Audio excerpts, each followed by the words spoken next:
Check. तुम्ही सगळे कसे आहात? इतना ही आता है. So first of all, cultural capital of Maharashtra और ऑक्सफोर्ड ऑफ द ईस्ट जिसको कहा जाता है, ऐसे पुणे के सभी लोगों को गुजरात का वंदन. लास्ट प्लेयर, लंबी पारी खेलनी थी लेकिन टाइम हमारे पास बहुत कम है. जितना एसेंशियल है, जितना बहुत इंपॉर्टेंट है, उतनी चीज़ें मुझे बतानी है. सी, यूपीएससी हो या मैंने जीपीएससी क्लियर किया क्लास 1, गुजरात में रैंक 34 था. यूपीएससी क्लियर किया, rank 570, IPS, becoming the youngest IPS of Gujarat at such a early age. And then people come to you and बोलते हैं आप बहुत नसीबदार है, you are very lucky. I tell them in reverse, luck favours the brave. कोई अपना luck साथ में लेके नहीं आता, वो बनाना पड़ता है. अगर आपके पास रिस्क लेने का एटीट्यूड है, सी मैं गुजराती हूं and we know the business, and business का एक ही फंडा है, higher the risk, higher the profit. So अगर 8:30 को आपका एक्सीडेंट होता है और 9 o'clock आप मेंस की एग्जाम देने जा सकते हैं, इंटरव्यू से पहले 1 महीने तक आप हॉस्पिटलाइज्ड है और उससे 1 वीक पहले आप दिल्ली जाके उसकी प्रिपरेशन कर सकते हैं, तो luck has to come with you. उसको आना पड़ेगा और आपको आईपीएस बनाना पड़ेगा. लोग बोलते हैं कि एक्सीडेंट के बाद आप जाके आए एंड ऑल.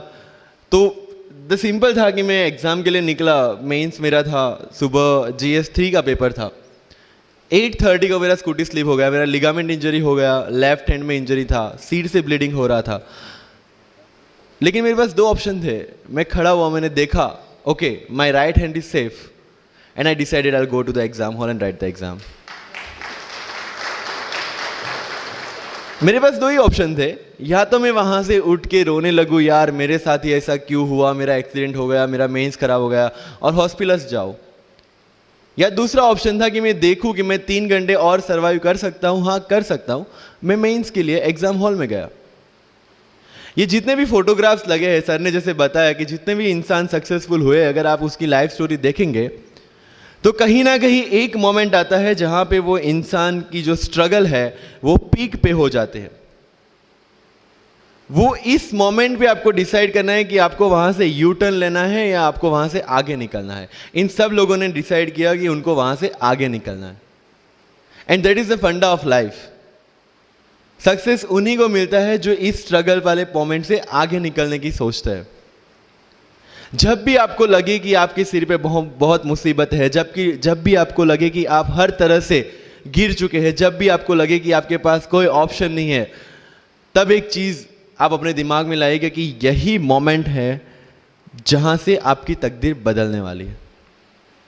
क्योंकि डायमंड जो होता है वो जितना ज्यादा घिसता है उतनी ज्यादा उसकी वैल्यू होती है. सोना जो होता है वो जितना ज्यादा तपता है उतनी उसकी वैल्यू होती है. अगर आप जिंदगी में तप रहे हैं, अगर आप जिंदगी में घिस रहे हैं, अगर आपको लग रहा है कि आप हर तरह से मुसीबतों में गिरे हुए हैं, तभी आपकी जो वैल्यू है वो बढ़ने वाली है. और यही मेरा एटीट्यूड रहा है. लोग बोलते हैं कि तुम्हारी फाइनेंशियल कंडीशन ठीक नहीं थी, पापा इलेक्ट्रिशियन थे, मम्मी हाउसवाइफ थी, डायमंड के कारखाने में काम करती थी, उसके बाद उन्होंने मैरिज में रोटियां बनाने का काम किया और उस तरह से मैं पढ़ा. लेकिन जब मुझे पूछा जाता है कि ऐसी कौन सी चीज है आपकी लाइफ में जो आप बदलना चाहते हो, एंड आई सेड नथिंग. क्योंकि अगर वो चीजें नहीं होती मेरी लाइफ में तो शायद आज आपके सामने मैं नहीं होता. तो अगर लाइफ में प्रॉब्लम्स है, अगर लाइफ में स्ट्रगल है, जैसे सर ने बताया struggle is a part of life, and I strongly believe in that. क्योंकि अगर हम दिल्ली में थे, मेरे दोस्त के साथ में निकला बाहर घूमने, तो बोलता है यार ऐसी लाइफ चाहिए, कोई मगजमारी नहीं, आराम से बैठते हैं पूरे दिन एसी वाले कमरे में, बहुत सारे पैसे हैं और कोई टेंशन नहीं, ऐसी लाइफ चाहिए मुझे. मेरे पास ऑप्शन है. बोलता क्या? बोला देख सामने एटीएम का रूम दिख रहा है, एसी वाला कमरा है, बहुत सारे पैसे, कोई मगजमारी नहीं, जॉब ले ले. क्यों IAS IPS में दिमाग खराब कर रहा है। अगर स्ट्रगल नहीं चाहिए तो you have to compromise with that life. जब भारत वर्ष का सपना चंद्रगुप्त ने देखा, चाणक्य ने देखा, और उस भारतवर्ष को बनाने के लिए जब ये संघर्ष जारी था, और तब राजा धनानंद की डॉटर दूरदराज से चंद्रगुप्त को प्यार हो जाता है, और जब चाणक्य उनको बोलते कि नहीं, तुम्हें उससे दूर रहना है, और तब चंद्रगुप्त बोलता है, आचार्य कभी कभी सोचता हूं कि जिंदगी में या ये भारत के सम्राट बनने के लिए इतना त्याग, इतना बलिदान ना देना होता तो।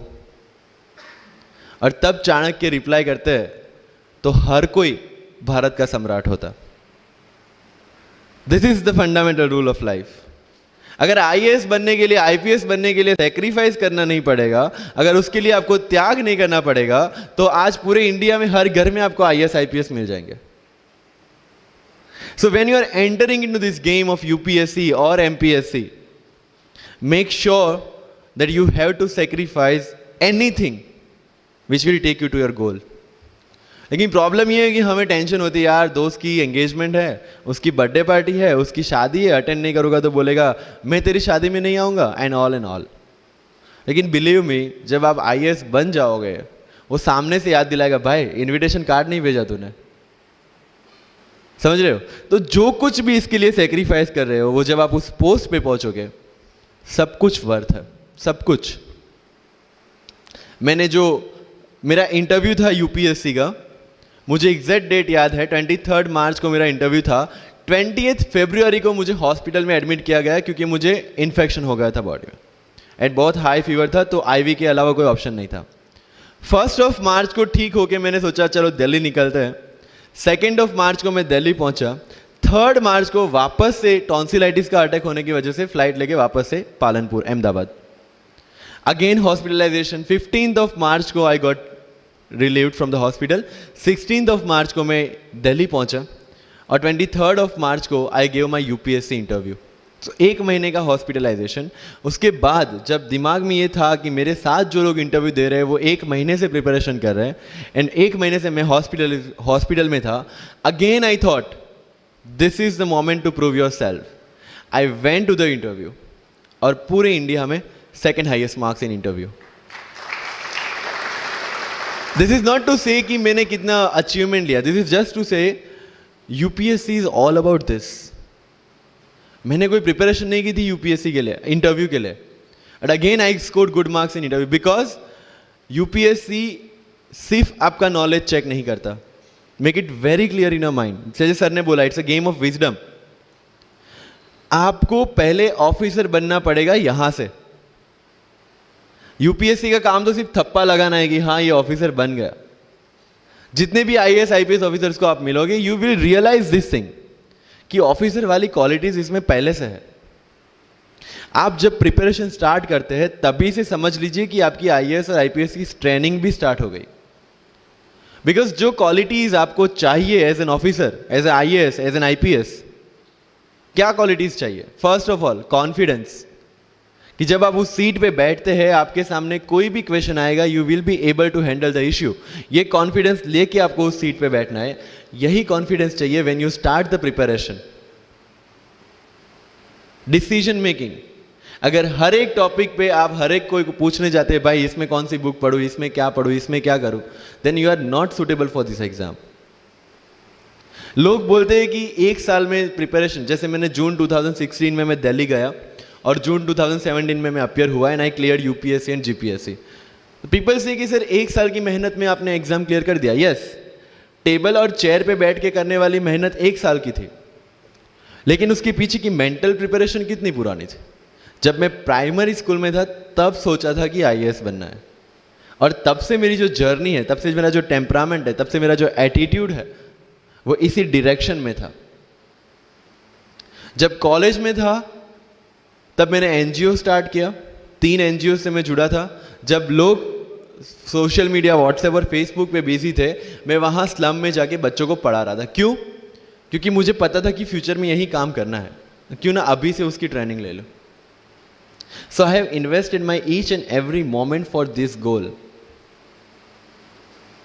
बिकॉज जो पर्सनालिटी टेस्ट लास्ट में यूपीएससी लेता है, इंटरव्यू नहीं है वो, we consider it as interrogation. Interview को इंट्रोगेशन लेके चलता है, वहां पे पूछताछ होगी नहीं। अगर यूपीएससी के इंटरव्यू में 10 में से 9 क्वेश्चन के आंसर भी आप सॉरी सर और sorry ma'am I don't know कह के देते हैं, उसका कोई इंपैक्ट नहीं पड़ता। इंपैक्ट पड़ता है वो 9 क्वेश्चन न आने का प्रेशर आप कैसे हैंडल करते हैं। आपके पसीने छूट जाते हैं या आप वही टेम्परामेंट के साथ इंटरव्यू कंटिन्यू करते हैं। मार्क्स उस चीज के हैं, मार्क्स है आपकी सोच के। एक ऑफिसर के तौर पे जब आपको आईएएस या आईपीएस की सीट पे बिठाया जाएगा, how will you treat the citizens of this nation? What will be your attitude to each and every person who is going to come and meet you? These things are being tested during UPSC interview. और इस सारी journey में अगर सबसे important कोई चीज है तो that is your learning attitude, और not for UPSC, for life even. Because when I am speaking in front of you in Hindi and English, to be very clear, I belong to rural background of Gujarat, और मेरा study जो हुआ है वो पूरा Gujarati medium में हुआ है, गवर्नमेंट स्कूल में। 12th तक का स्टडी मेरा गवर्नमेंट स्कूल में हुआ है, गुजराती बोर्ड में, गुजराती मीडियम में। And yet I can give my UPSC interview in English in Delhi and score such marks. Where did it come from? कहां से आता है ये? मुझे अभी भी याद है, मेरा college National Institute of Technology Surat था, जहां पे मेरे साथ जो पढ़ने वाले बच्चे थे वो सारे सीबीएसई आईसीएसई वाले थे, और मैं एज ए एलियन वहां पे पहुंचा था, क्योंकि तब मुझे पता चला कि मैकडी जैसा भी कुछ है और उसमें बर्गर जैसा भी कुछ मिलता है। That was my first exposure to any metro city. And जब मैं उनसे इंटरेक्शन करता था और इंग्लिश बोलने की ट्राई करता था, तो जैसे संजू मूवी में इंग्लिश दिखाया गया है गुजरातियों का, जो जीरो को जीरो बोलते हैं, उसी तरह I was also like that. Mother tongue influence आ जाता है, it's very obvious. So I use to speak notes and not notes, और डोर एंड नॉट डोर, और don't and not don't. So they used to make fun of me. Safin, it's not don't, it's don't. Okay, fine. I had 2 options. Either I stop speaking English with them or improve on that and go ahead. I decided the second option. When I started my preparation of civil services, जो English medium में करनी थी, वाजीराम में मैंने coaching किया, जहाँ पे पूरा इंग्लिश मीडियम में था, सारे सब्जेक्ट्स मेरे लिए नए थे। I started from the scratch. I started from the English medium NCERT of standard 5 and 6, Gujarati dictionary, Gujarati to English dictionary, and then I started my preparation. कभी कभी ऐसा होता था कि द हिंदू का पूरा एडिटोरियल पढ़ लिया और उसके बाद आई वाज लाइक कि मैंने क्या पढ़ा। ये होगा, सबके साथ होगा। बट उस जगह अगर आप टिक गए, उस जगह अगर आपने पेशेंस रखा, उस जगह आपने अगर सर्वाइव कर दिया, तो इस एग्जाम में भी सर्वाइव कर जाओगे। क्योंकि यूपीएससी की जो रेस है उसमें कभी भी कछुआ, कभी भी खरगोश नहीं जीतेगा। इसमें जीतने वाला ऑलवेज कछुआ ही होगा, जो स्लो बट स्टेडी रहेगा। लग जाते हैं 5 साल भी लग जाते हैं, 7 साल भी लग जाते हैं, 9 साल भी लगे हैं लोगों को एग्जाम क्लियर करने के लिए। लेकिन बिलीव में जब रिजल्ट आएगा ना, तो वो सारा सेक्रीफाइस आपको वर्थ लगेगा। आप पढ़िए लोगों के इंटरव्यूज। मैंने क्या किया कॉलेज के 4 साल में, I went through each and every interview of UPSC toppers on YouTube. Ira Singhal से लेके टीना डाबी मैम तक सबकी इंटरव्यूज मैंने देखे। For what? Just to know कि उन्होंने ऐसी कौन सी गलतियां की थी जिससे इनको इतना टाइम लग गया, और मुझे कौन सी गलतियां रिपीट नहीं करनी है। क्योंकि चाणक्य ने कहा है कि दूसरों के एक्सपीरियंस से जो सीखते हैं ना, वो जल्दी आगे आ जाता है। क्योंकि खुद सब कुछ अनुभव करके सीखने के लिए जिंदगी काफी छोटी है। I did the same. 4 साल में हर एक टॉपर का इंटरव्यू देख लिया, चीजें समझ ली कि ऐसी कौन सी चीजें जो इन सब ने की है, और ऐसी कौन सी चीजें हैं जो गलतियां हैं जो इन्होंने की और जो मुझे रिपीट नहीं करनी है। सो जब युद्ध के मैदान में हम उतरते हैं, इस चक्रव्यूह में उतरते हैं, तो अभिमन्यु की तरह नहीं, अर्जुन की प्रिपरेशन के साथ उतरना है कि हमें पता होना चाहिए कि इससे बाहर कैसे निकले। I did the same. College के 4 साल इंटरव्यूज देखे, ब्लॉग्स पढ़े, समझा कि इसमें कॉमन मिनिमम क्या है। वो जो कहानी अगर आपने सुनी हो कि शार्पनिंग द एक्स, रोज अगर आप पेड़ काटने के लिए जाते हैं तो you have to sharpen your axe, otherwise day by day आपकी जो एफिशिएंसी है वो कम होती जाएगी। 4 years in my college I sharpen my x, जिससे 1 साल में मुझे कहीं पे रुकना ना पड़े। This was the strategy. आज मेरे पास काफ़ी मैसेजेस आते हैं, sir please give me your strategy. I am sure आप में से काफ़ी लोगों ने किसी टॉपर्स को पूछा होगा, please share your strategy. Why? हर एक की स्ट्रेटजी अपनी खुद की होती है। अगर आज 990 लोग यूपीएससी में सिलेक्ट हुए तो यू विल गेट 990 स्ट्रेटजीज, क्योंकि हर एक की स्ट्रेंथ और हर एक की वीकनेस अलग है। You have to understand this. आप कभी डॉक्टर के पास जाते हैं बीमार होके, और कभी डॉक्टर को यह बोला है, सर जो आगे वाले पेशेंट को दी ना, मुझे वही मेडिसिन चाहिए। डिड यू से लाइक दैट? नो, क्योंकि उसकी बीमारी अलग है, मेरी बीमारी अलग है। सेम चीज विथ यूपीएससी, आपकी स्ट्रेंथ और आपकी वीकनेसेस अलग है, किसी टॉपर की स्ट्रेंथ और किसी टॉपर की वीकनेसेस अलग है। Why should I walk on the same path, जबकि मुझे पता है कि वो मेरे लिए बना ही नहीं। I have to create my own path. मेरा यूपीएससी का जो बुक लिस्ट है वो अगर आप देखेंगे ना, तो यू विल फाइंड कि ये completely out of the box book list है। मैंने कभी लक्ष्मीकांत नहीं पढ़ी। आई नो यूपीएससी फ्रेटर्निटी के लिए ये बहुत बड़ा स्टेटमेंट है। I never read Shankar IAS, I never read Yojana, I never read Kurukshetra.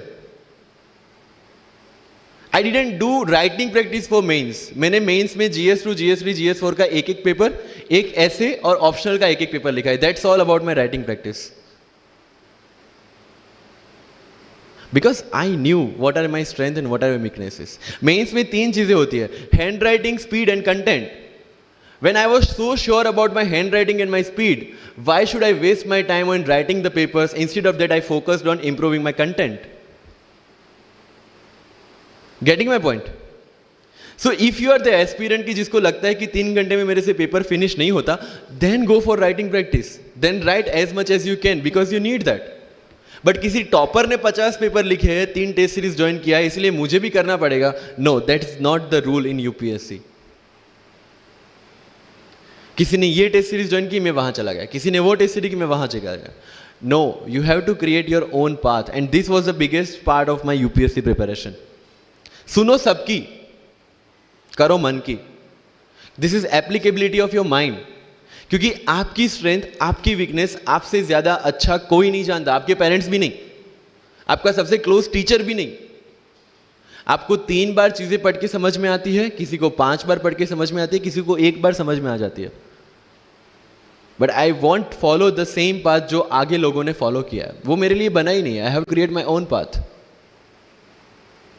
Getting my point? Yes और नो? सो जो मजदूरी है वो सड़क पे एक इंसान 12 घंटे गड्ढा खोद के भी करता है, और एक टॉप कंपनी का CEO भी 12 घंटे दिमाग चला के मेहनत करता है।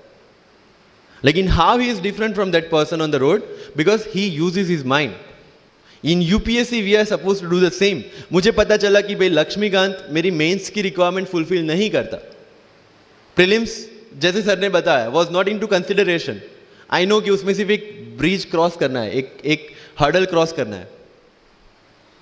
अगर मैं प्रीलिम्स में 180 भी लेके आया, 190, इवन 200 भी लेके आया, तो मेंस में तो मैं सबके बराबर ही खड़ा हूं। Why to waste your time and energy on something which is just qualifying? Instead of that, put your focus and energy to something, mains and interview, कि जिसकी वजह से आपको सर्विस मिलना है। Good marks in mains ensure that you are in the list. Good marks in interview ensure that you get the service of your preference. Prelims is about quality. Mains is about quantity. Prelims में always मेरा target एक ही था, जो भी test में देता था, जो भी मैं सॉल्व करता था, I just need to cross 120, that's all. जितना सेफली मैं 120 क्रॉस कर लेता था, I put the paper aside, क्योंकि आज तक यूपीएससी का कट ऑफ कभी 120 से ऊपर गया नहीं और जाने वाला नहीं है। That was very clear in my mind. So minimum risk लेके मैक्सिमम आउटपुट लेना, वो प्रीलिम्स का काम था। एंड उसके लिए आपको सिर्फ प्रैक्टिस ही चाहिए। As sir said, there is no separate preparation for prelims. What I did, January तक mains oriented preparation, February से I started test series। Vajiram में January से test series start हो जाती है। I started test series, I started revising the things and then prelims आ गया, दे दिया, खत्म। Even I am telling you, 27th of April को मेरा रिजल्ट आया सिविल सर्विस 2017 का। I got 570 rank. I was sure that I'll get IPS, but again that IAS वाली चीज़, तो form fill up किया हुआ था। आई एम लाइक ओके चलो दे देते आई। सो 15-20 दिन तो सेलिब्रेशन में निकल गए, रिजल्ट आया, आईपीएस बन गए, अच्छा है, चलो सही। बाकी बचे थे मेरे पास 1 वीक 1.5 वीक, जिसमें से मेरे पास पढ़ना, तो पढ़ूँ क्या। आई टुक विजन 365, जिसमें से मैंने पढ़ना स्टार्ट किया, वो भी नॉट विथ फुल हार्ट क्योंकि एक बार जो आपका सेलिब्रेशन चल रहा है, एक सेंस ऑफ सिक्योरिटी आ जाती है। मैंने जैसे तैसे किया, लेकिन विजन में से इस बार कुछ पूछा नहीं, किसी में से कुछ नहीं पूछा 2018 में तो, but still I clear the prelims based on the last year preparation. मेरे साथ जिन्होंने 2018 की प्रिपरेशन की थी, जो 12 साल से 18 के लिए जो लड़ रहे थे, they couldn't clear the exam. Why? Because prelims is just a mind game, you have to understand that. सबसे अच्छी बात प्रीलिम्स में ये है कि आंसर आपकी आंखों के सामने है, जो मेंस और इंटरव्यू में नहीं है। So it's the most safest game. You just need to understand the trick which UPSC follows, where it can misguide you. तो अगर आपने यूपीएससी के पिछले 15-20 साल के पेपर आपने देख लिए हैं, तो आपको समझ में आ जाएगा कि यहां पे गड्ढा है। अगर यूपीएससी ने इस टाइप का स्टेटमेंट रखा है, तो you have to be careful about this. But होता यह है कि हम विजन वाजीराम की टेस्ट सीरीज करके जाते हैं, हमारा माइंडसेट उस हिसाब से बन गया है, and then we try to attempt UPSC. So मेरा स्ट्रिक्टली एक ही चीज आपको कहना है कि अगर आपका प्रीलिम्स जून में है, तो मिड ऑफ मई तक सारी टेस्ट सीरीज खत्म कीजिए। लास्ट 15 डेज में सिर्फ यूपीएससी के प्रीवियस ईयर के पेपर्स कीजिए, तो आपका जो माइंडसेट है वो यूपीएससी एंगल से सेट हो जाएगा। फिर you will not target the prelims exam from Vision और Vajiram point of view, you will do it from UPSC point of view. This is mind game. See, this can not be taught in any class और this can not be written in any book. This you have to understand by yourself. Wisdom जो sir ने बोला, अगर 5 लाख लोग prelims में बैठते हैं और 15,000 क्वालिफाई करते हैं, what is different with those 15,000? There are certain keys जो आपको पकड़नी है प्रीलिम्स के लिए। Test series is a practice test. हम क्या करते हैं, टेस्ट सीरीज दे दिया, मार्क्स देख लिए, खत्म। No, that is not for your evaluation, that is part of your learning process. What I used to do sir, कि वाजीराम का जब टेस्ट खत्म होता था, मैं घर पे आके खुद उसकी की बनाता था। How does it help you? It helps me to understand the entire topic again. 1 to 100 question, 100 topics, again you are revising. Key में क्या होता है, जो 4 ऑप्शन दिए उसके इर्द गिर्द ही पूरा सॉल्यूशन देता है। जब आप गूगल पे पढ़ते हैं, you understand the whole topic again. तो अगर सेम टॉपिक में से कोई और क्वेश्चन भी आ जाता है, you have already revise the things. This is how you will practice for prelims. अगर कहीं पे भी टाइम इन्वेस्ट कर रहे हो, you have to get optimum output out of that. लोग करंट अफेयर्स के नोट्स बनाते हैं न्यूज़पेपर पढ़ के। I never made any notes. Why?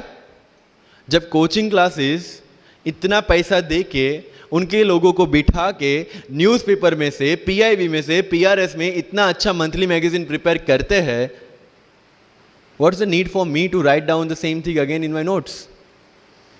उससे बेटर है कि मैं वो मंथली मैगजीन बार बार रिवाइज कर लूं। वाजीराम में एक सिस्टम है, 500 लोगों का क्लास होता है। अगर आपको फ्रंट रो में बैठना है, तो you have to go 1 hour early.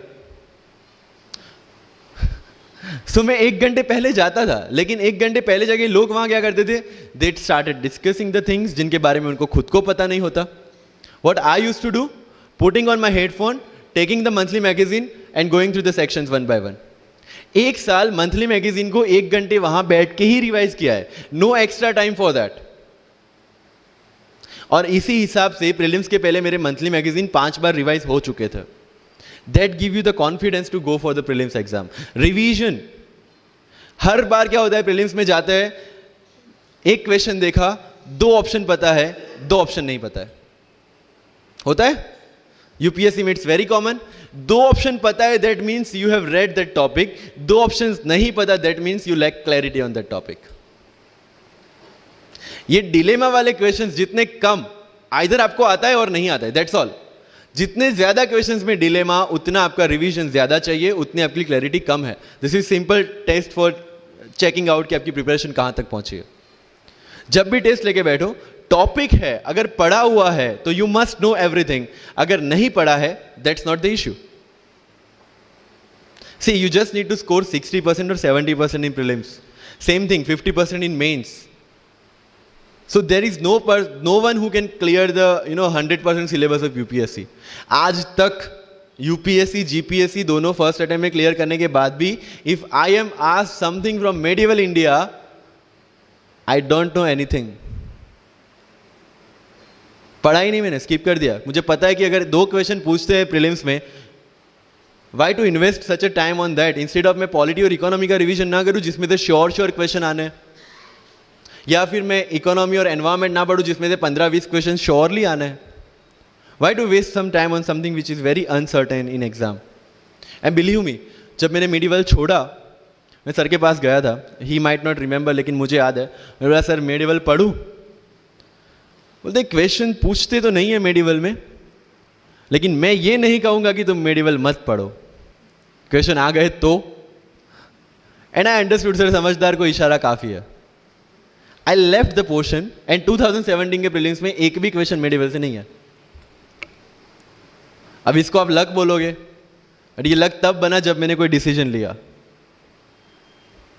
समझ रहे हो, राइट? तो सी यूपीएससी, मैंने पहले भी अपने इंटरव्यूज में कहा और आज फिर से कर रहा हूं, it's just a mind game, it's just a mind game. चीजों को समझना है। मेंस में अगर मैंने आंसर राइटिंग नहीं किया तो I should not gate demotivated, because मुझे पता है कि मुझे उसकी जरूरत नहीं है। आपकी जरूरतें आपको पता होनी चाहिए कि आपको किस चीज में। I was very sure in my mind कि अगर मुझे फर्स्ट अटेम्प्ट में क्लियर करना है तो मुझे कोचिंग चाहिए। That was very clear in my mind. जब मैंने सोचा कि कोचिंग करना है, वाजीराम में करना है, क्योंकि I research a lot about coaching institutions, तब मैं डिसीजन पे पहुंचा कि वाजीराम में करना है। पता चला कि वहाँ की फीस 1.5 लाख है, रहने का खर्चा 3-3.5 लाख तो आराम से हो जाएगा। अरे घर में टोटल सेविंग 10,000 से ज़्यादा नहीं थी उस time. But I saw the dream, करना है, यहीं से करना है। एंड फिर गांव से एक बिजनेसमैन ने बोला कि ठीक है, you go to Delhi, you pursue your dream, I will finance your expenditures. But ये तब हो पाया जब I saw the dream without considering the situations. इसलिए ओम शांति ओम का एक डायलॉग जो मुझे सबसे ज्यादा फेवरेट है, अगर किसी चीज को पूरी शिद्दत से चाहो तो सारी कायनात तुम्हें उससे मिलाने की साजिश में लग जाती है। मेरे साथ ऐसा ही हुआ, क्योंकि मैंने शिद्दत से चाहा था यूपीएससी को। और जिस दिन दिल्ली में मैंने पैर रखा था, उसी दिन मेरे दिमाग में क्लियर था कि मेरा फर्स्ट अटेम्प्ट ही मेरा फाइनल अटेम्प्ट होगा। इस मेंटालिटी के साथ, सी होप्स वी कैन डू, हम ड्रीम्स देख सकते हैं, रिजल्ट क्या आना है वो अपने हाथ में नहीं है। तो जब प्रिपरेशन कर रहे हो और अगर दिमाग में आता है होगा कि नहीं होगा, होगा कि नहीं होगा, टेल मी वन थिंग, वो आपके हाथ में है क्या? Is that in our hand? Result क्या होगा? No. What is in our hand? Working, giving your 100% for this exam and with proper strategy, that is in my hand. I will do it. और अगर इतनी शिद्दत से मेहनत की है 100% देके और फिर भी एग्जाम नहीं होता, believe me, you won't be dissatisfied, you won't be demotivated, you will feel I gave my 100%, आगे उसकी मर्जी। ये एटीट्यूड के साथ रहना है इस एग्जाम में। मेरी बातें थोड़ी मैं ये नहीं बोलूंगा कि यूपीएससी में प्रीलिम्स में 2 पेपर होते हैं, मेंस में 9 पेपर होते हैं, इंटरव्यू इतने मिनट का होता है। No, that is very much available on internet. What I want to focus is what are the prerequirements to enter into this field. इस चक्रव्यूह में उतरने से पहले कौन सी तैयारी आपको करके उतरनी है। And very first and most important is confidence. मुझे याद है मेरे क्लास में एक स्टूडेंट था who was a doctor, वो प्रिपरेशन कर रहा था। जब भी क्लास में कोई भी क्वेश्चन पूछा जाता था ना, he was always ready to answer। कोई भी, irrespective of the subject, irrespective of the faculty, answer उसके पास रेडी था। and my friends are, भाई he is so talented, so intelligent, हमसे कैसे हो पाएगा? I mean like why do you judge yourself based on his own parameter? UPSC में एक vacancy नहीं है, there are 1000 vacancies। अगर वो एक भी लेगा तो 999 है हमारे लिए। Why to think about that one seat? And he couldn't clear the prelims of that year, even 2018 wala bhi. So understand this, it's not about your intelligence, it's not about how much you know, it's about how well you can express the things. So अगर mains में questions के answer लिखने हैं, facts लिख के आ जाओगे, you will feel that you won't get selected in exam. Because it's about understanding, you have to connect the links. Current affairs में अगर कुछ पूछा है तो उसको बेसिक्स के साथ आप कैसे कनेक्ट कर रहे हैं. अगर ज्योग्राफी में कुछ पूछा है तो हिस्ट्री के साथ आप कैसे कनेक्ट कर सकते हैं. हिस्ट्री में कुछ पूछा है तो इसको इकोनॉमिक्स के साथ, सोसाइटी के साथ कैसे कनेक्ट कर रहे हैं. These are the things you need to learn in UPSC. But इन सारी चीजों के लिए, whether you appear for prelims, whether you appear for mains, or whether you appear for interview, one thing is very much needed, that is your confidence. और कहाँ टूटता है ये confidence. If I am reading current affairs for vision IAS और मेरा दोस्त insight लेके बैठा है, तब मेरे में इनसिक्योरिटी आ गई, यार ये इनसाइट पढ़ रहा है, मैं विजन कर रहा हूं, कहीं छूट गया तो. आपने इनसाइट स्टार्ट किया, फिर कोई नेक्स्ट आईएएस का लेके आ गया, यू विल फील लाइक यार नेक्स्ट आईएएस करना पड़ेगा. उसने नेक्स्ट आईएएस, आपने नेक्स्ट कोई वाजीराम लेके आ गया, कहां पे भटकेंगे. You have to stick to one resource, क्योंकि यूपीएससी का सिलेबस सेम है, हर एक क्लासेस का मटेरियल सेम है. डिफरेंस कहां आता है कि 10 बुक लोग एक बार पढ़ते हैं, एक बुक आप 10 बार पढ़ रहे हैं. मुझे याद है जब मैं ये 1 घंटे में वाजीराम का करंट अफेयर्स पढ़ता था, वहां पे बैठ के everybody was with vision IAS current affairs, but I was very much clear कि vision के current affairs से they can clear their prelims, but mains का content नहीं मिलेगा. जो मैं पढ़ रहा था that was specifically designed for mains, and I could I continued this Vajiram without getting affected what other people are doing. Coaching में भी ये सेम होगा. Your classmates will be doing something, you will be doing something. जब लोग ने लक्ष्मीकांत नहीं किया, I didn't do Lakshmikant, I didn't read Yojana, I didn't read Kurukshetra, but I was so sure about my mind कि इसकी जरूरत नहीं है. योजना में करते क्या है, किसी एक टॉपिक के जितने भी करंट इनिशिएटिव है गवर्नमेंट के, उसको बना के एक पूरा मैगजीन बना दिया. When you are reading the newspaper, when you are watching the Rajya Sabha TV, when you are reading the monthly magazines, जो सारी करंट अफेयर्स को ही कवर कर रहा है, तो उसी चीजों को उन्होंने सेग्रीगेट करके अलग दिया है. अब उसमें आप 3 घंटे अलग से वेस्ट करो. उससे बेटर है कि वो 3 घंटे उसी चीजों पे डालो जहां पे आपने ऑलरेडी पढ़ रखा है. So with minimum material, minimum required material, you have to give your optimum output. Multiple resources ले जाने का कोई मतलब नहीं है. You will be confuse. And जो फर्स्ट टाइमर्स है उनके लिए बोल रहा हूं कि your first attempt your best attempt, क्योंकि आपके पास लिमिटेड होता है. क्या होता है, ज्यादा पढ़ के जाते हैं ना जब मेंस में, ये लिखूं वो लिखूं ये लिखूं, उसी में कंफ्यूज. उसमें आता ही बहुत लिमिटेड है, लिखना भी लिमिटेड ही है. Right. So it's about your limited knowledge with maximum understanding. अगर किसी चीज को आप समझते हैं तो उसको अच्छी तरह से सारे डायमेंशंस को ध्यान में रखते हुए समझ लीजिए. That's all. मैंने जब यूपीएससी के बेस पे जीपीएससी का एग्जाम दिया, Gujarat public service commission class 1, तो मैंने कोई जीपीएससी के लिए अलग प्रिपरेशन नहीं किया था. जो यूपीएससी का प्रिपरेशन था उसी के दम पे जीपीएससी का एग्जाम दिया. लेकिन सिलेबस कितना टारगेट किया, जो दोनों में कॉमन था. उस कॉमन सिलेबस के बेस पे मैं गुजरात में ऑल गुजरात रैंक 34 ला पाया. And one more interesting thing is that I did my entire preparation in English from scratch to the end in Vajiram, which is English medium institution. I wrote my mains in Gujarati, entire mains, with Gujarati literature as an optional subject, for which I didn't prepare in Delhi. See the level of uncertainties. But that was well designed according to my strength and my weaknesses. I knew कि मेरा schooling Gujarati medium में हुआ है. The way I can express in Gujarati, I cannot express in English. And UPSC mains is all about ethics, essay and optional, in which you have to write your own thoughts. Why should not I join Gujarati medium? Preparation English में था, लेकिन वो किस लिए था? To understand something. Once you have understood something, you can represent it in English as well, Gujarati as well, Hindi as well. So medium का तो कोई क्वेश्चन यूपीएससी में कहीं पे भी नहीं आता है. Believe me. If you have understood the things well, you can represent in any language. And UPSC don't see your fluency and accuracy in the language. It sees your clarity and the way you express the thoughts. So never ever be confused about your medium of exam.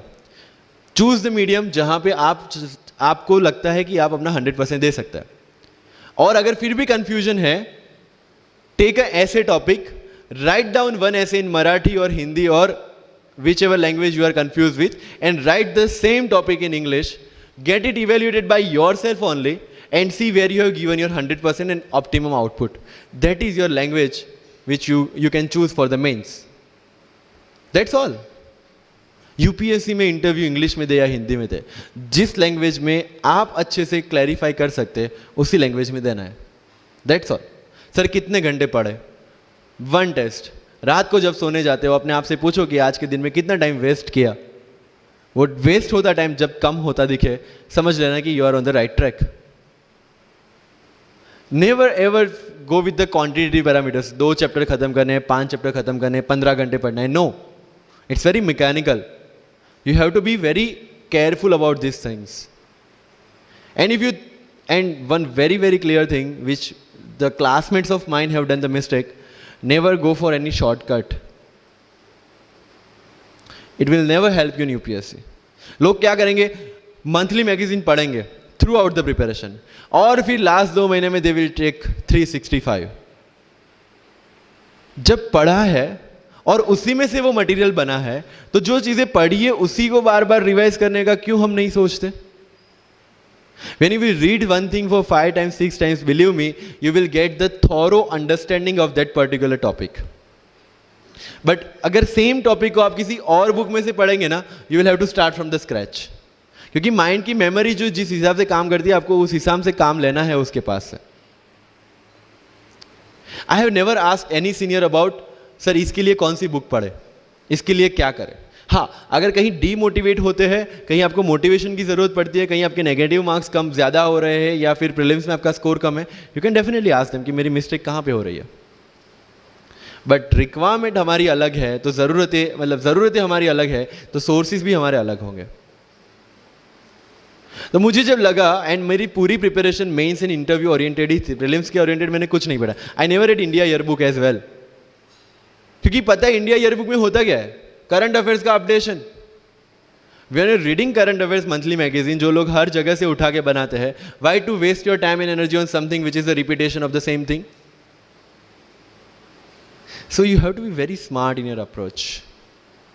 And one thing, अगर civil service में जाना है और इस game में टिकना है, तो आपका जो इंस्पिरेशन होना चाहिए, that should be from with in. आपको आईएएस आईपीएस क्यों बनना है? This is the fundamental question. और जब भी डीमोटिवेशन जैसा लगे, जब भी लगे कि मेरे से नहीं हो पा रहा है, ask this question to yourself. अगर कन्विक्शन स्ट्रांग होगा क्यों बनना है, you will be able to stay in this game. लेकिन अगर पैसों के लिए जाना है, मटीरियलिस्टिक गोल्स लेके जाना है, believe me, UPSC checks our presentation, but God checks our intention. This is very much clear, which I have felt, which I have seen. With what intentions you want to enter into service matters a lot. If you feel for the downtrodden, if you feel that you want to work for the nation, if you feel that you want to give something to the society, then only come into this service. If you want to make money, join some corporation. So with clear intentions, with clear inspiration, you have to enter into this game, and with lots of confidence. Don't take certificate from others. आज तक life में हमने यही किया है. अगर किसी marriage में भी एकदम बन ठन के गए हैं, लेकिन जब तक सामने वाला मुझे नहीं बोलता dude you look good today, हमें सेटिस्फेक्शन नहीं होता. Isn't it? We want certificate from others. No. कोई जब तक मुझे आके नहीं बोलता कि तेरे से यूपीएससी हो पाएगा, तब तक मुझे खुद कॉन्फिडेंस नहीं होता कि मुझे यूपीएससी करना चाहिए नहीं करना चाहिए. या अगर कोई मुझे आके बोल देता है कि भाई 3-4 साल 5 साल तो लग ही जाएंगे, तेरे बस की चीज नहीं है, अगेन मैं सोचने बैठ जाता हूं. कुछ लोग तो, मेरे गुजरात में तो ये कल्चर है, यहां पे ये कल्चर है नहीं पता, लेकिन सम पीपल थिंक पहले एमपीएससी कर लो, पहले क्लास 3 क्लास 2 कर लो, फिर यूपीएससी के बारे में सोचो. ऐसा है यहां पे? यस और no? But you have to understand कि एमपीएससी जो है, जो क्लास 3 क्लास 2 एग्जाम्स है, उसकी रिक्वायरमेंट यूपीएससी की रिक्वायरमेंट से कंप्लीटली अलग है। अगर एमपीएससी ये पूछता है कि स्टैच्यू ऑफ यूनिटी कहां बना है या किसने बनाया है, उसमें कितना केजी गोल्ड यूज हुआ है, या उसका आर्किटेक्ट कौन था, UPSC will ask statue of unity होना चाहिए या ना होना चाहिए। This people will ask you Panipat का फर्स्ट बैटल कहां पे हुआ था, सेकंड कहां पे हुआ था, थर्ड कहां पे हुआ था, कौन जीता था, कौन हारा था, कहां से आए थे। यूपीएससी विल आस्क यू सारे बैटल्स पानीपत में ही क्यों हुए थे। So UPSC is never about where, when and what. It's about how and why. So जो भी चीजें आप पढ़ रहे हैं, जितनी भी चीजें आपके आसपास आ रही है, ask the question why and ask the question how. Without getting biased. One thing is very much needed for this service is your critical attitude toward everything without getting influence from anyone and anything. You are not supposed to get influenced by any ideology. You are not supposed to get influenced by any one person. One thing is your guiding torch throughout this exam and throughout your life should be the Constitution of India and the philosophy of the Constitution of India. No party philosophy required. So अगर कोई चीज हो रही है, I have only one thing to do: check the merits, check the demerits, propose the solution. If there is a demonetization, what will be the advantage, what will be the disadvantage, what could have been done and what should be done. That's all. Being an IAS or IPS, you have to do the same. But again मैंने जो बोला कि बन के जो करना है उसकी ट्रेनिंग आपकी अभी से स्टार्ट हो गई है। किसी व्यक्ति विशेष के इन्फ्लुएंस में आके या किसी विचारधारा के इन्फ्लुएंस में आगे अगर आपने ये एग्जाम की प्रिपरेशन स्टार्ट की, believe me, you are not going to score good in this exam. UPSC has its own checks and balances. Prelims खत्म कर लिया, मेंस में फिर से होगा, मेंस निकाल दिया, इंटरव्यू में फिर से होगा। देयर आर 3 स्टेप्स इसीलिए रखे गए हैं ताकि डिजर्विंग कैंडिडेट्स आ पाए। And if you have any reservation in your mind कि अगर मैंने मराठी मीडियम में रह के पढ़ाई की है, या मेरा फैमिली बैकग्राउंड अच्छा नहीं है, या मेरी एज ज़्यादा हो गई है, या मैं वर्किंग प्रोफेशनल हूँ, उसके साथ में कैसे एग्जाम करूँ, हर एक प्रॉब्लम के लिए we have the solutions and we have the examples जिन्होंने अलग अलग तरीके से प्रिपरेशन की है। All India rank 2 Anu Kumari madam 1.5 साल 2 साल के लिए अपने 2.5 साल के बच्चे को अपने से दूर रख के प्रिपरेशन किए at the age of 31 and she could become the IAS। या you can take the example of Ummul Kher कि जिसको 8वीं क्लास में घर से निकाल दिया ये बोल के कि हमारे घर में बच्चियाँ 8वीं से ज़्यादा नहीं पढ़ती, और उसी झोपड़पट्टी में रह के उसने पढ़ाई की, बच्चों को ट्यूशन्स दिया, 3 दिन 4 साल पुरानी रोटियां खाई, और उसके बाद भी जवाहरलाल नेहरू यूनिवर्सिटी में से PhD करके फर्स्ट अटेम्प्ट में यूपीएससी में ऑल इंडिया रैंक 400 समथिंग लेके आज शी इज डूइंग IRTS की training. And with the genetical disorder की उसके जो बोन डेंसिटी वो काफ़ी कम है, तो आज तक 16 से 17 तो उनके ऑपरेशन हो चुके हैं। Do we have any kind of limitations like this? कोई जेनेटिक डिसऑर्डर या घर से निकाल दिया गया हो या खुद मजदूरी करके पढ़ना है? No. Then what are the problems? All problems are here. अगर मैंने ये सोचा होता कि अब एक्सीडेंट हो गया, मेरे से नहीं लिखा जाता, तो नहीं लिख पाता मैं। मुझे किसी ने पूछ लिया कि सफीन हसन के अचीवमेंट्स इतने हैं, इतना सब कुछ मतलब पा लिया है, what is the failure in your life? And I said there is no failure in my life, there are certain experiences in my life. If you want to make it success और failure, it's in your mind. अगर किसी चीज आपके साथ कुछ हुआ, उसमें से सीख के आगे बढ़ने का एटीट्यूड आपके पास होगा, UPSC is all yours. So वही चीज जो कहावत है, deserve before you desire. If you want to be in civil service, you have to deserve for that. If you want कि आपके घर में फॉर्च्यूनर हो, तो पहले फॉर्च्यूनर रखने की जगह होनी चाहिए, in simple words, right? So if you want to be in civil services, you have to develop that mindset. मेरा अगर यूपीएससी का इंटरव्यू आपको पढ़ना हो तो it's available on my Facebook, मेरा फेसबुक अकाउंट पे थोड़ा स्क्रॉल करके अगर जाओगे, it's Safin Hasan SAFIN HASAN, उसमें अगर आप नीचे जाओगे you will find the PDF जिसमें क्या क्वेश्चंस पूछे गए और उसके क्या आंसर मैंने दिए, everything I have written down. I was asked about Islam, casteism in Islam, why it is still persistent in Islam, why there is a university called Aligarh Muslim University and another is Banaras Hindu University, what is the relevance of madrasa system, what is fatwa, everything from Islam. Not because they want to do something, some bias with me or something like that. They just want to check कि अगर इस इंसान को हम IAS या IPS के post पे बिठाते हैं, whether he will treat the person as a citizen of India or member of any one particular community. And that's how I could score 204 in UPSC interview. Because I could satisfy them. And this is not because I could score, this is the requirement of this job. अगर आपको लगता है कि being Muslim आपके साथ कुछ distinguish behaviour किया जाता है, मुझे ये क्वेश्चन पूछा गया. मेरा एक इंटरव्यू है जिंदगी विथ रीचा में, जो अंसार भाई का काफ़ी वायरल हुआ था. Same Richa Aniruddha also took my interview. She asked me this कि when you belong to Gujarat and when you are an IPS officer, कहीं ना कहीं दिमाग में 2002 आता है और उसके बाद आपको कहीं लगा कि बीइंग अ मुस्लिम आपके साथ कहीं पे कोई भेदभाव हुआ है या कोई डिस्क्रिमिनेशन हुआ है. And I simply said no, I never felt like that, because मेरे दिमाग में कहीं पे डिफरेंशिएशन या डिस्क्रिमिनेशन नहीं है. It's always here. If I treat people differently based on their religion or the caste, I will see how people behave with me from that angle only. But if I am treating everyone equally, if I have no bias in my mind, I will not see biasness or this kind of discrimination anywhere. If you want to enter into this service, this is the first and foremost requirement, that you have the secular outlook, secular thinking, and thinking as per the Constitution of India. That's all. So जो मैं deserve before you desire की बात कर रहा हूँ, वो यहीं से शुरू होती है. एक IPS और IAS बनने के बाद आपको जो चीज़ें करनी है वो आपको यहीं से इम्बाइब करना स्टार्ट करना पड़ेगा. You can not go to each and everyone and ask इसके लिए क्या करूँ, उसके लिए क्या करूँ. You have the internet, find your questions and find your answers by yourself. When you will become an IAS, tell me one thing, collector का charge मिला आपको, कोई क्वेश्चन आया, you will go to 10 people and ask इसमें क्या करना चाहिए. No, you have to take the decision and act on that. Being an IPS, आपको कहीं पे मोब हैंडल करने जाना है, you cannot ask your subordinates or your constable, भाई इसमें क्या करूँ.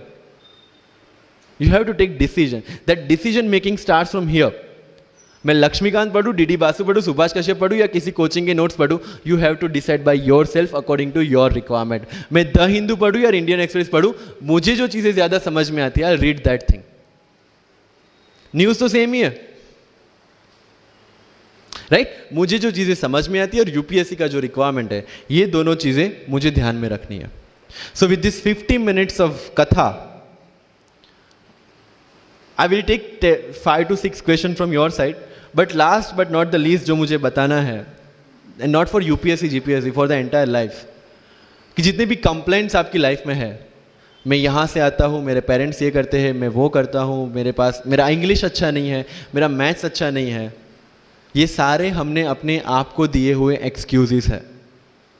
You have to find the solution by yourself. अगर इंग्लिश नहीं आता है, I can start with the 5th standard book.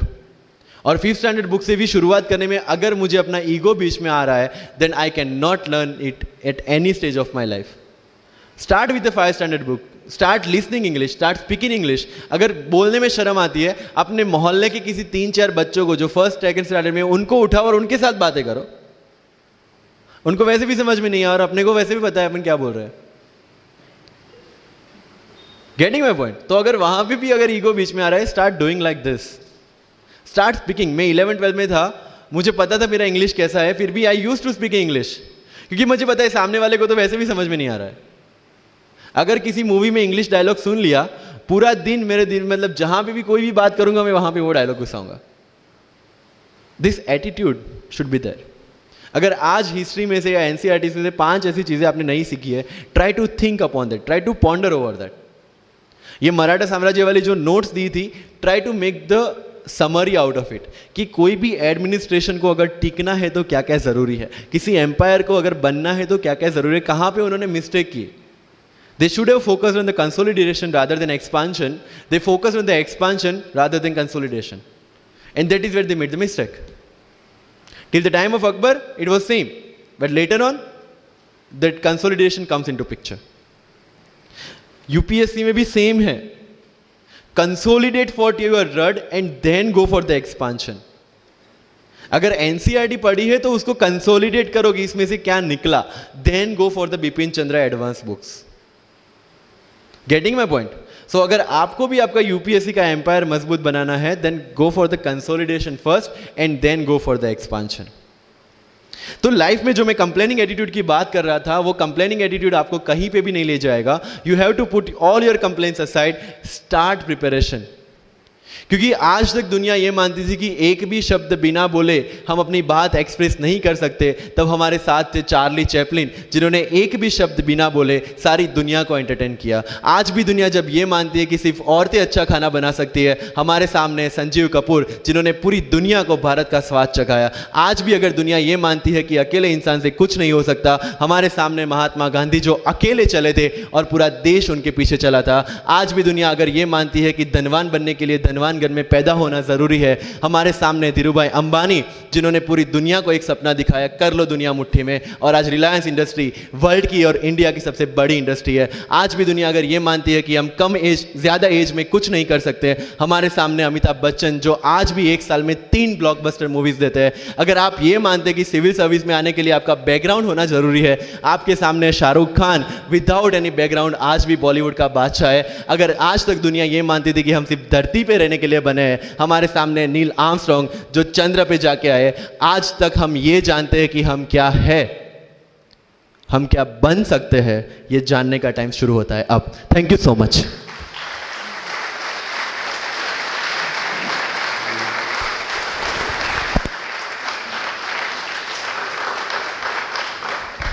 Wow, that was full power. Thank you very much, sir.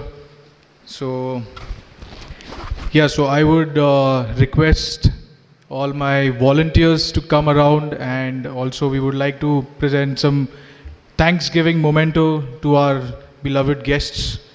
And yeah.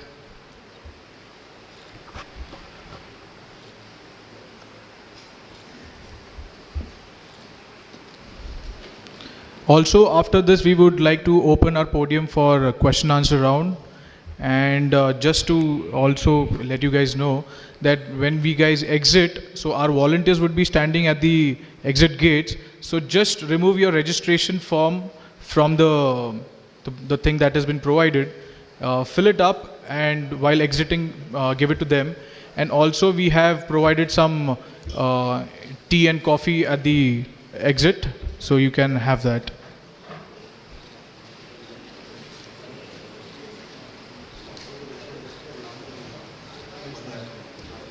Okay, so you can just drop your registration form at the registration desk while going. Yeah.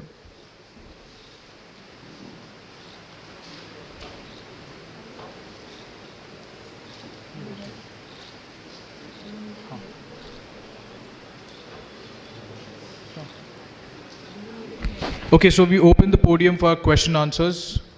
Can we have the mic for the audience, please? Yes. Anybody who would like to ask any question to any of our guests, please? Hello. Good afternoon, all of you. My name is Shehbaz Mania. Sir, my question to you is 2013 से जब syllabus change हुआ, तो 13 से 15 तक prelim का pattern अलग था और 17-18 में पैटर्न अलग था।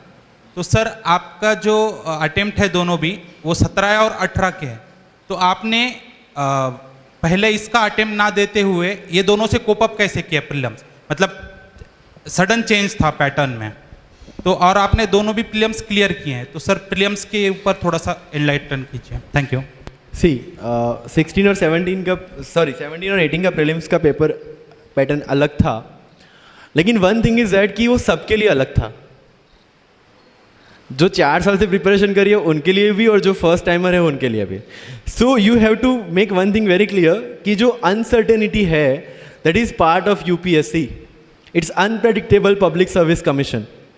तो अगर इफ यू हैव नोटिस्ड, 17 का मेंस का पैटर्न भी अलग था compare to 16। So this is just to give you level playing field. UPSC का ये चीज़ है कि it will always equal the opportunity for everyone. तो सीनियर और फ्रेशर्स के बीच में इक्वल अपॉर्चुनिटी देने के लिए दे गिव दिस अनप्रेडिक्टेबिलिटी।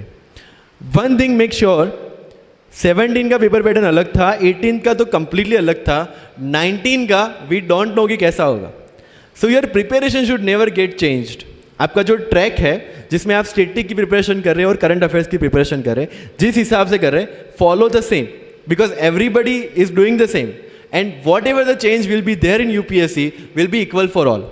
वहाँ पे आपका जो ऑफिसर वाला एटीट्यूड है, नई चीज़ों को कॉप अप करना और नए चैलेंजेस को फेस करना, जो आप ऑफिस में बैठ के हर रोज़ हर घंटे करेंगे, वो यूपीएससी में करना है, राइट. तो पेपर पैटर्न चेंज होगी, that will not make that impact जितना आप उसको दिमाग से लेंगे, because everybody is facing the question paper for the first time, whoever is sitting for the UPSC prelims. तो पेपर पैटर्न नया हो या आउट ऑफ द बॉक्स हो, इट इज़ फॉर एवरीवन. जैसे फॉर एग्जाम्पल मेंस में question पूछा गया था decolonization of Malay peninsula. People got frustrated कि इतना कॉर्नर क्वेश्चन क्यों पूछा गया. आई वॉज हैप्पी कि कॉर्नर है, किसी को भी नहीं आता होगा, so relatively I am safe. UPSC is all relative, you know. तो अगर प्रीलिम्स का पेपर टफ है, सबके लिए टफ है. अगर कॉर्नर से क्वेश्चन पूछे गए, सबके लिए पूछे गए. So you should never worry about what UPSC will bring on your table. You should only worry about how much you want to eat from that, right. So unpredictably is part of the exam. Prelims में भी है, mains में भी है, and UPSC interview में तो सबसे ज्यादा है. Why to worry about that which is not in our hand. What is in our hand? Preparation, static portion, current affairs. Give your 100% to that. That's all. Clear? Yeah. Thank you. Thank you. Any more questions? Please raise your hand if you have any.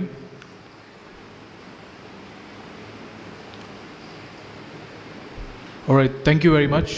Okay, we have one more question. We have the question. Yeah.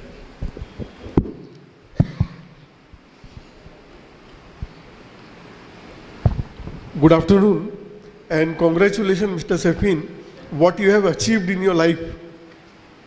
मेरा question ये है कि if I want to make my future generation IAS और आज के मैं हालात देखूं और आज की चीज़ें देखूं, तो क्या वो पॉसिबल है वो चीज़ चेंज होना जो आप लोग बोलते हैं कि you have to work for the society and you have to think the change the things. मैं आप तीनों से can you please focus on this आज के हालात. What do you mean by this आज के हालात? 5 साल पहले ऐसा हुआ कि my son was doing science और किसी ने मेरे को बोला, some was working with IAS institute, they were training the students. तो उन्होंने बोला why don't you make your son IAS officer. तो मैं बोला I don't want to make my son IAS officer. The reason is कि मैं जो चीज़ देख रहा हूँ, कल अगर वो रिश्वत खाए और कल वो चीज़ अगर ऊपर से फ़ोन आता है और वो चीज़ नहीं हो सकी उससे और वो गलत काम करने लगे, तो मैं उसको वो चीज़ में क्यों डालूं?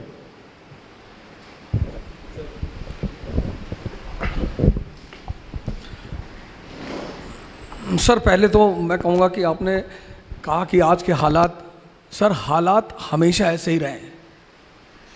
अगर आप किसी का भी समय लें, किसी बड़े शख्सियत को उठाएं, पैगंबर को उठाएं, तो पैगंबर वो बने ही इसीलिए क्योंकि उन्होंने हालात का सामना किया. अगर हालात अच्छे होते तो पैगंबरों को आने की ज़रूरत ही क्या थी सर? अब आपका बेटा ये डिसाइड करेगा. अब देखिए, इन साहब ने इतनी बातें कही, इन्होंने अपनी बातों में आंसर दिया. एक आम आदमी की पूरी ज़िंदगी दर्द से भरी हुई है, बस वो आम है. एक महान आदमी की पूरी ज़िंदगी चुनौतियों से भरी हुई है. ये जो आपने शब्द यूज़ किया ना, हालात, सर हालात से ही तो लड़े राम, मोहम्मद साहब. आप मोहम्मद साहब का टाइम देखिए, आप मोहम्मद साहब का टाइम देखिए सर, पहली चीज़. दूसरी चीज़ सर ये है कि हालात, अब जैसे हम तो, मैं तो हिस्ट्री का टीचर हूँ, तो मैं तो हमेशा एग्जाम्पल वहीं से उठाता हूँ. 1398 1398 तैमूर हिंदुस्तान आता है, तबाही मचाता है, सब कुछ ख़त्म कर देता है. 1398 से लेके 1556 सेकेंड बैटल ऑफ पानीपत, आप समझ लो 150 साल हिंदुस्तान की हालत ख़राब, सब कुछ तहस नहस. और उस परिस्थिति में सर 1556 में एक 15 साल का लड़का गद्दी पे बैठता है, अकबर. सर हालात देखो आप, हम नाहक में उसे ग्रेट नहीं कहते सर, हम ग्रेट सिर्फ इसलिए कहते हैं कि भाई तुमने इस हालात से तुम निपटे कैसे. एक आदमी कह रहा है मेरा पड़ोसी मुझे गाली दे रहा है, सबके देते हैं. दुनिया में कौन सा पड़ोसी जो किसी को गाली ना दे? और अगर ऐसा है कोई तो आप बताइए, मैं तो मिलूंगा उस आदमी से। लोग कहते हैं मेरे रिश्तेदार मेरे पीछे पड़े। रिश्तेदारों का काम ही है, और क्या करें वो, कि मेरे खाला ने हमको डिमोरलाइज कर दिया कि इतना बड़ा सपना देख रहे हो आईएएस बनने का। अरे कुछ पहले कर लो, अपने माँ बाप की स्थिति देखो। सर काम ही है सर। फ्रेंड आपका आ गया, उसने कहा अरे यार आईएएस बनने जा रहे हो। अच्छा, ये सीधे हमला कभी नहीं करते, ये इनडायरेक्टली करते हैं। मेरे पास एक लड़की आई 4 दिन पहले, उसने कहा सर मेरे पापा बहुत परेशान है, हमसे करे वापस आ जाओ। मैंने कहा ठीक है, अपने पापा को बोलो मुझसे बात करें। तो मैंने उनसे पूछा कि सर क्या हुआ बताइए। तो बोले ऊर्जा साहब हमें बहुत डर लग रहा है। मैंने कहा कैसे, बताइए हमें। बोले हमारे पड़ोसी बता रहे थे कि दिल्ली बड़ी ऐसा ऐसा कांड हो गया। बीच में कांड हो गया था तो काफ़ी फेमस था, एक बच्ची के साथ दुर्व्यवहार हो गया था, उसकी हत्या हो गई थी। मैंने कहा सर इंदिरा गांधी मार दी गई सर, प्राइम मिनिस्टर उस वक्त थी, आप खुदा बन रहे हो सर, बचा लोगे, ले जाओ सर।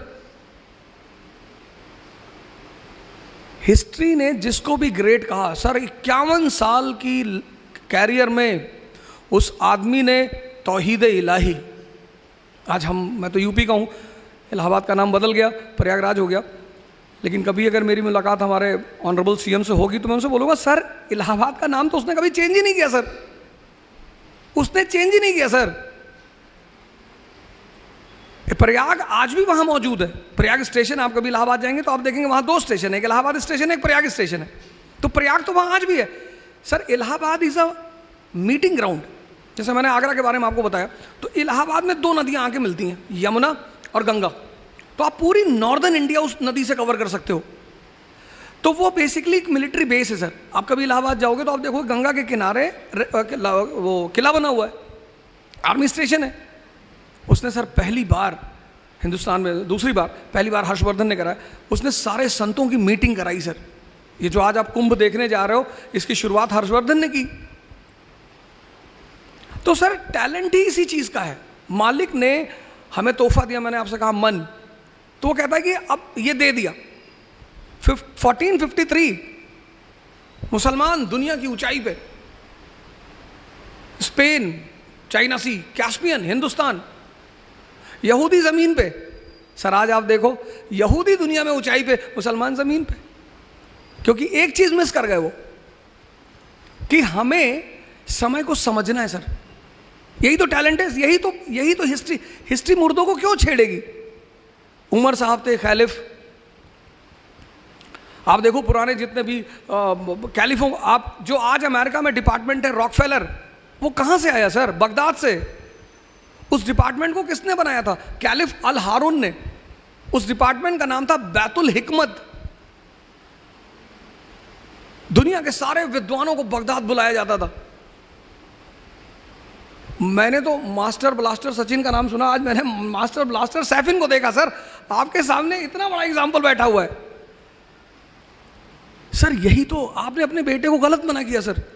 सर मैं माफ़ी चाहता हूँ, आपको नहीं करना चाहिए था सर, क्योंकि तब आपको समझ में आता वो टैलेंट जो है ना सर, हो सकता है आपके बेटे के सामने लग जाता द ग्रेट। आज हम जिस दौर से गुजर रहे हैं सर, हो सकता है वो बंदा उस चीज़, यही तो चुनौती है सर। मैं एक जगह क्लास लेने गया, मैं अब हिस्ट्री मुझे पढ़ाना है सर, तो और मुझे यूनिटी इन डाइवर्सिटी पढ़ाना है। उन्होंने मुझसे कहा ओझा साहब आपने मुगलों की बड़ी तारीफ कर दी। मैंने कहा सर मैं थोड़ी करता हूँ, इतिहास करता है सर। बोले नहीं नहीं आपने कुछ ज़्यादा ही कर दी। अरे मैंने कहा किसकी कर दी सर?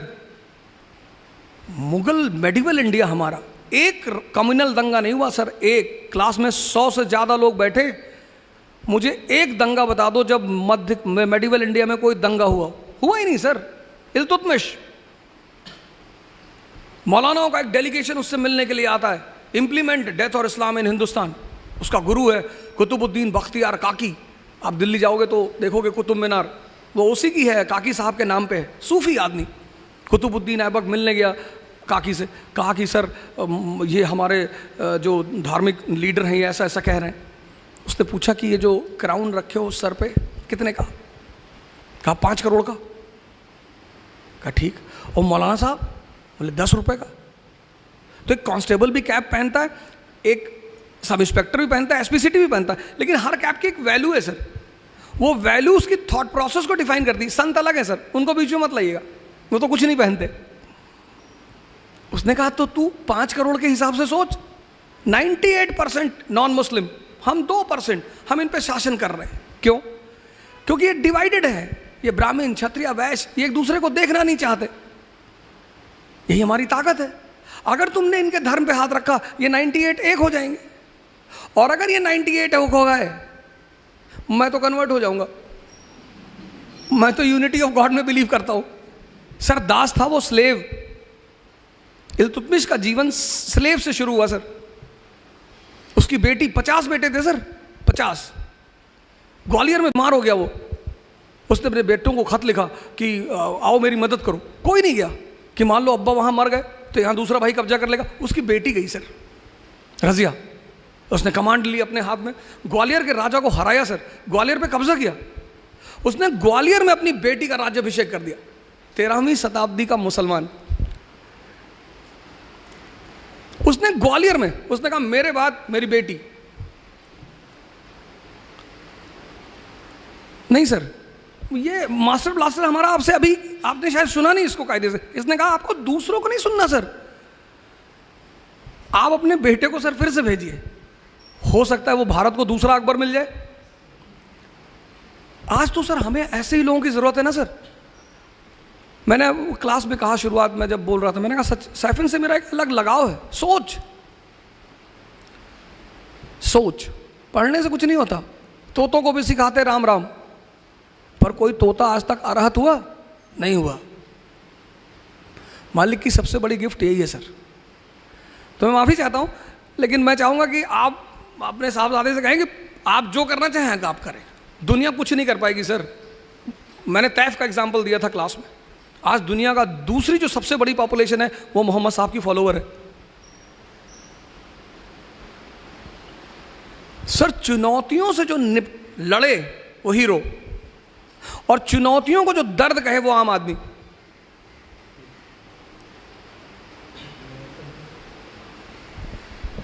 सर कुछ और कहें? Thank you sir. I'll just add one thing. ये सबके लिए है, एक्सपीरियंस के लिए भी है। इन एवरी हालात वी हैव ओनली 2 ऑप्शंस। या तो हालात से लड़ना है या हालात से डरना है। You have to choose your own. और सेकेंड थिंग, मुझे ये सेम क्वेश्चन पूछा था सर, थोड़ा पॉलिटिकल हो जाएगा, लेकिन आई वॉन्ट टू से दिस पीपल। किसी ने मुझे मैसेज किया कि किसी एक स्टेट में कोई एक सिटी का नाम बदला जा रहा है, आप उस पर क्या कमेंट देंगे? आई सेड जिस दिन तुम्हें उससे फर्क पड़ना बंद हो जाएगा उस दिन वो भी बंद हो जाएगा। As simple as that. Yes, next question. I understood कि आपका जो रेफरेंस है वो वैल्यू सिस्टम पे है। सी देयर आर सर्टेन ऑफिसर्स जो आज भी उनकी वैल्यू सिस्टम को लेके चल रहे हैं। ओके, तो केसेस तो होंगे, सिस्टम है, उसके लूपहोल्स है, उसको लोग यूज भी करेंगे। आपका कोई बाल भी वांका नहीं कर सकता अगर आपने अपने एथिक्स को नहीं छोड़ा है।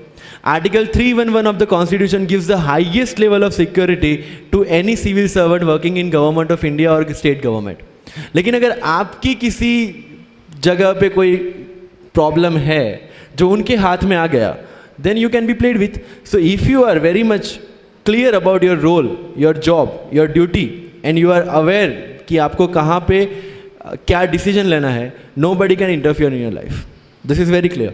सो अगर उनके साथ कुछ होता भी है, कहीं वे फ्रेम भी करते हैं, लेकिन सत्य है तो जीतेगा।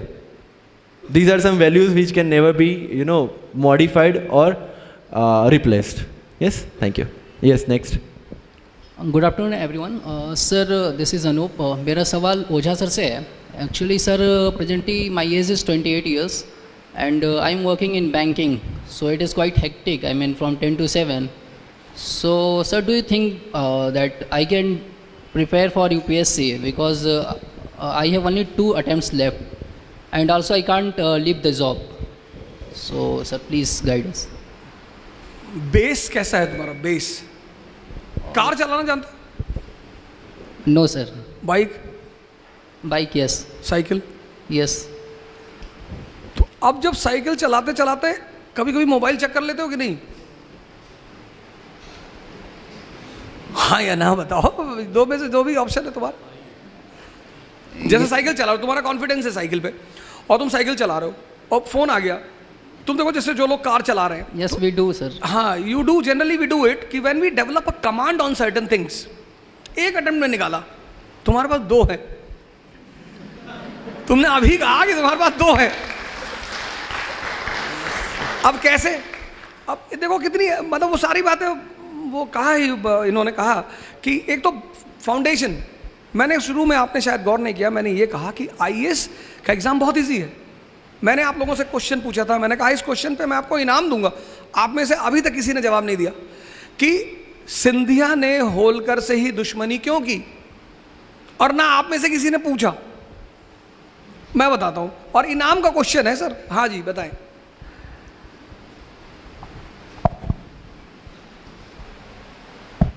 सर मैंने आई थिंक कहीं पढ़ा था, वो पानीपत से होलकर भाग के आए थे, मतलब विश्वास राव को छोड़ के आए थे शायद, ये पढ़ा था मैंने, शायद ये रीज़न हो सकता है। ठीक ठीक। और कोई?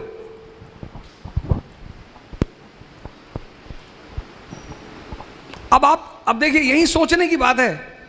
ग्वालियर और इंदौर, मालवा को जो रीजन है ना, वो ओपियम कल्टीवेशन के लिए बहुत फेमस है, अफीम। ईस्ट इंडिया कंपनी उस अफीम को सबसे ज्यादा बेच रही थी चाइना में। जैसे आज तेल अमेरिका के लिए है, ऐसे अफीम थी ईस्ट इंडिया कंपनी के लिए। इनके पास इतना सोना नहीं था। और चीनी जो थे, चाइनीज, ये किसी भी अपने गुड्स को सिर्फ सोने में बेचते थे, सोने के अलावा किसी में देते ही नहीं थे। कहते थे सोना लाओ, कुछ और किसी में देना ही नहीं, और इनको अपना सोना बचाना है। तो फिर धीरे धीरे इन्होंने चीन में अफीम का व्यापार शुरू किया। लोग वहाँ के, इसीलिए चीन की हिस्ट्री जब आप पढ़ेंगे उसमें ओपियम वॉर शब्द आएगा आपके पास। और ये मालवा और का जो रीजन है, ये कितनी सारी नदियाँ, बेतवा, केन, ये सारी नदियों का इलाका, फर्टाइल लैंड, हाईलैंड। यहाँ का टेम्परेचर बड़ा प्यारा है, थोड़ा सा हाईलैंड है, तो टेम्परेचर जो है थोड़ा सा नॉर्मल है, ओपियम पैदा होने के लिए बड़ा सूटेबल है। तो अब जिसका भी मालवा पे कब्जा होगा, उसका ओपियम की खेती पे कब्जा होगा, और जिसका भी ओपियम की खेती पे कब्जा होगा, उसके पास पैसा ज्यादा आएगा। मैंने क्या कहा, आपने शायद, मैंने जितनी बातें जो आपसे कही हैं, सर जोड़ो, सर दिमाग का इस्तेमाल करो। ये दिमाग किसी के में लगाने के लिए बिल्कुल नहीं मिला। दुनिया का सबसे बड़ा कुफ्र है, इस्लाम के जो सिद्धांत हैं बेसिकली, वो लगभग सारे धर्मों के सिद्धांत हैं। काफिर, अकबर ने सवाल किया अपने गुरु से, अब्दुल लतीफ से, काफिर कौन? उसने कहा नमाज पढ़ोगे जब, तो जो नमाज पढ़ना, असर की पढ़ना, फजर की पढ़ना, जब भी पढ़ना, पांचों में से मुझे बताना, नमाज पढ़ के मेरे पास आना सीधे, तब मैं बताऊंगा काफिर कौन। तो लड़का सुबह का तो नहीं पढ़ पाया, तो शाम की जब नमाज उसने अदा की तो अपने गुरु से मिलने गया, कहा मैं नमाज पढ़ के आ रहा हूँ।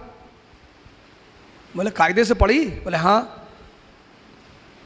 तो बोले ईमानदारी से बताना कि जब नमाज सजदा कर रहे थे तो सिर्फ मालिक का ख्याल था? उसने कहा ये ना पूछे, ये ना बता पाऊंगा। बोले नहीं, बताना पड़ेगा, तभी मैं तुमको जवाब दूंगा। तो ना ख्याल तो मेरा मीना बाजार का था कि बहुत सुंदर सुंदर लड़कियां वहां घूम रही होंगी और मैं भी चला जाऊं वहीं। तो अब्दुल लतीफ ने कहा जो अफाक में गुम है वो काफिर है। गुम, जीवन संसार में तो रहना है। अब्दुल लतीफ ने कहा जो अफाक में गुम है, अफाक, आप सजदा करने गए, मेरे दोस्त ने दानिश फिरोज शमसी जुमे की नमाज पढ़ने आते कि 5 मिनट रुको आ रहा हूँ। अब मैं कहता जा ही क्यों रहे हो, तुम मालिक के पास जा रहे हो, सजदा करने, जल्दी में क्यों जा रहे हो?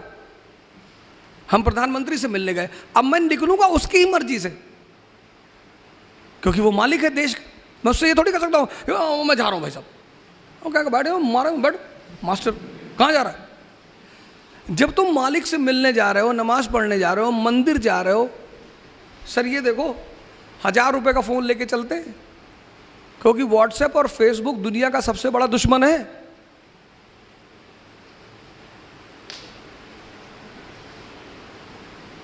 काफिर ज्यादा हो गए, किसकी वजह से? फेसबुक की वजह से।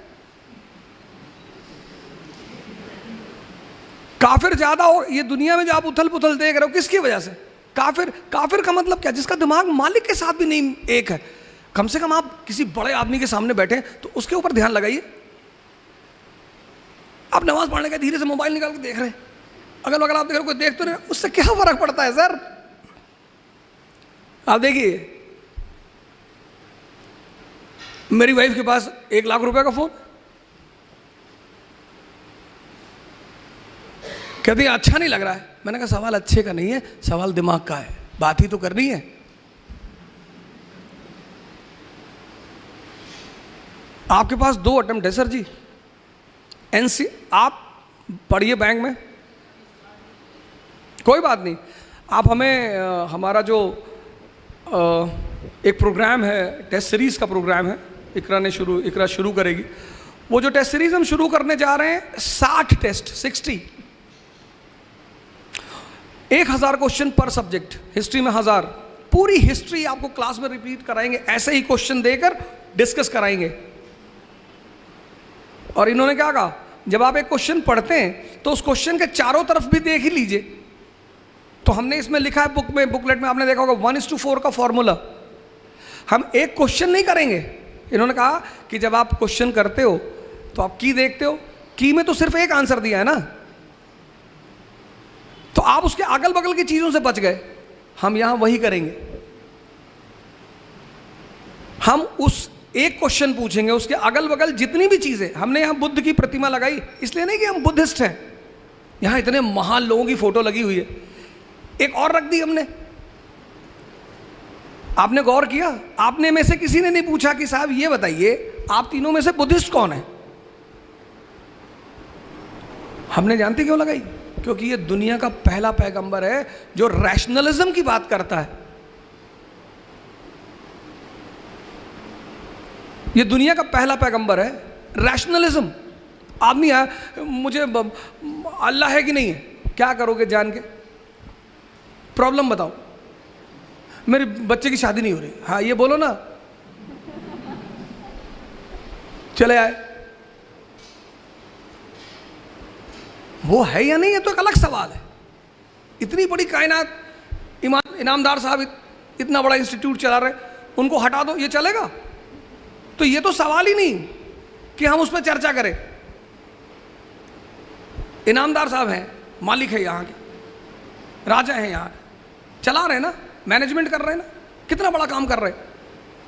आप कह रहे हैं, आप बताओ इनामदार साहब दुनिया है कि नहीं है? भाई इतनी बड़ी चीज कैसे चलेगी? कोई तो चलाएगा, उस पर तो सवाल ही नहीं। लेकिन पहले आप ये देखो, क्यों ढूंढ रहे हो? सर हम चाहते हैं मेरा लड़का डॉक्टर हो जाए, तो उसको क्यों ढूंढ रहे हो? नहीं, वो आशीर्वाद सबको देता है। दुनिया, आप एक अपराधी से नफरत करते हो, वो नहीं करता, वो सबको हमेशा देता रहता है। लेकिन कौन ले रहा है, ये तो फर्क, ये सबसे बड़ी चीज, ले कौन रहा? उमर साहब, कैलिफ उमर कैलिफ, बगदाद के कैलिफ।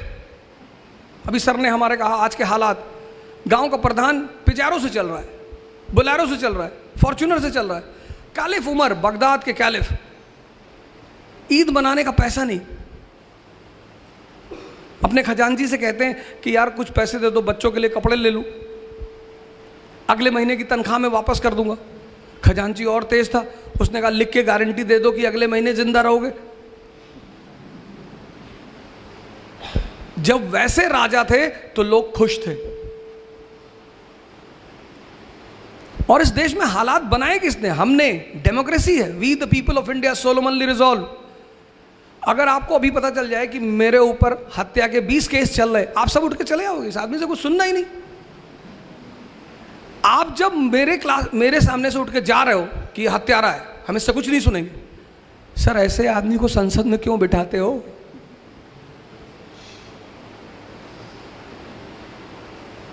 हाथ में तो आपसे आके कह देता है मुसलमान खतरे में है, मैं बचाऊंगा। आपसे आके कह देता है मंदिर बनाने जा रहे हैं, बनाओ भाई मंदिर, मस्जिद में कोई दिक्कत, बना लो भैया, बना लो, हम कहाँ मना करें, एकदम बनाइए सर, हमें तो उस मुद्दे पे बात ही नहीं करनी।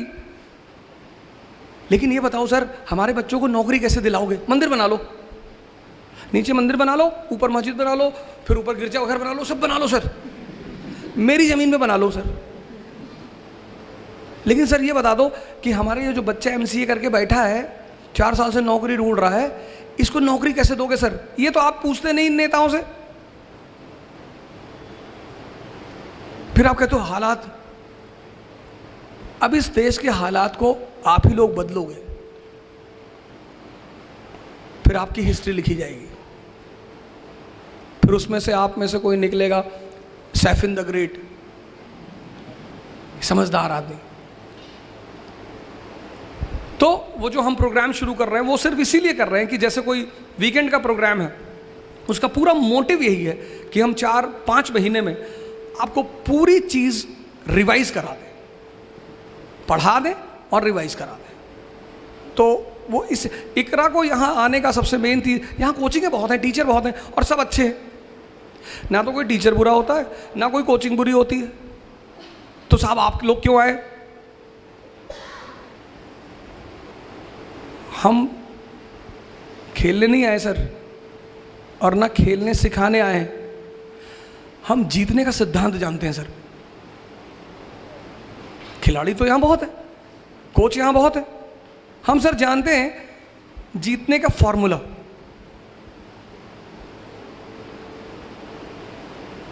वो आपसे शेयर करने आए। इन्होंने कहा ना कंसोलिडेशन, आपने ध्यान नहीं दिया होगा उस शब्द पे। 1765 ईस्ट इंडिया कंपनी, जनाब ने पीछे से क्वेश्चन किया था, मैं आपके लिए बोल रहा हूं, 1765 ईस्ट इंडिया कंपनी, बंगाल पे कब्जा, हड़बड़ाई नहीं, पहले बंगाल पे कंसोलिडेट किया। C = C, conquest = consolidation. Maratha खाए जा रहे 2 किलो चिकन खा गए, 3 किलो मटन खा गए, खाए जा रहे, भाई हजम भी तो कर ले। फिर बोले डिसेंट्री हो गई, होनी थी। अंग्रेजों ने खाया, हजम किया, जिम गए, एक्सरसाइज किया, 100 साल में पूरे देश पे कब्जा कर लिया। इसलिए मैंने आपसे शुरू ही किया यहां से बोलने के लिए। पहली चीज मैंने आपसे कहा कहानियां हैं, समझना है। दूसरी चीज मैंने आपसे कहा दिशा, डायरेक्शन, सारा खेल डायरेक्शन। तीसरी बात मैंने आपसे कहा लड़ना है, मजा लो लड़ाई का, रो नहीं सकते, रो नहीं सकते, आप रो नहीं सकते। जिसको भी लड़ाई का मजा आ गया, मेरे मामा जी ने मुझसे कहा, अरे बड़े बड़े सपने देख रहे हो, कुछ नहीं करोगे, एक दुकान खोल लो गांव में, खाओगे नहीं तो भूखों मरोगे। मैंने कहा भूखों नहीं मरेंगे, आपका जो धन है उसको लूटेंगे, और ऐसी बातें मत कहा करो। फिर उन्होंने मेरी माता जी से कहा बहुत बदतमीज लड़का है। सर बदतमीजी आप कर रहे हैं। एक तो आप अपने आप को मेरा अपना कहते हैं, माँ प्लस माँ, जिसमें 2 माँ लगा हुआ है, जो डबल माँ लिए हुए वो अपने बच्चे को डिमोरलाइज कर सकता है। आप ये कहो कि बेटा और मेहनत करो, उठो, आगे बढ़ो, ऐसे नहीं होगा। आप करो कुछ नहीं करवाओगे, दुकान खोल लो। तो जब आपने शुरुआत की तो मैंने आपको जवाब दिया, मैं माफी चाहता हूं उसके लिए।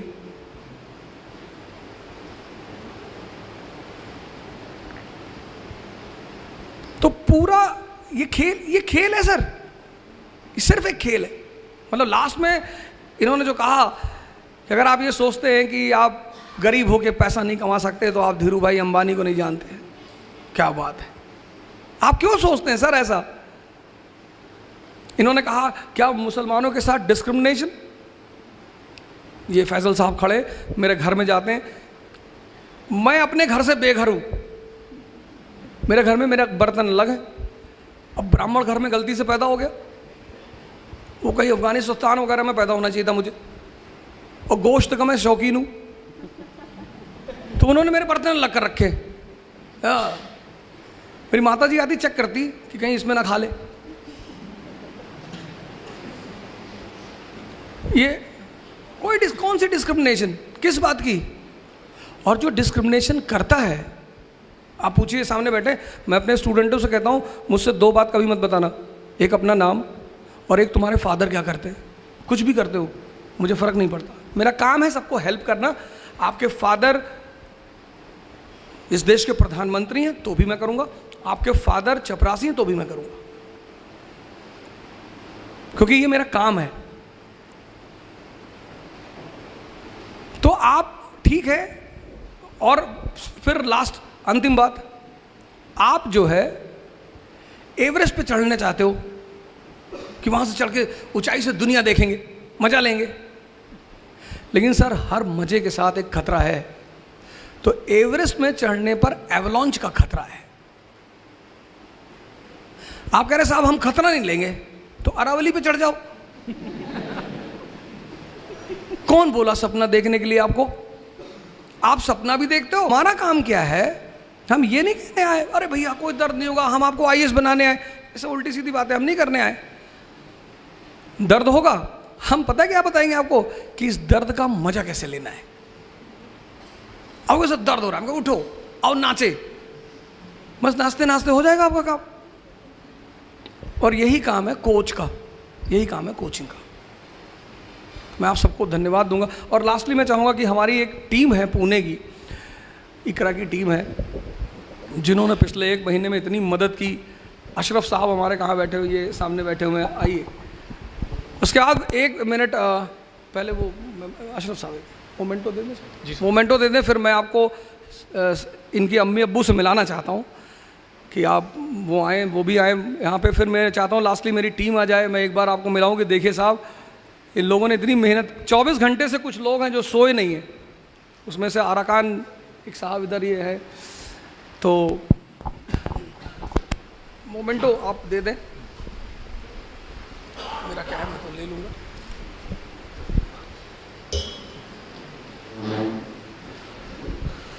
तो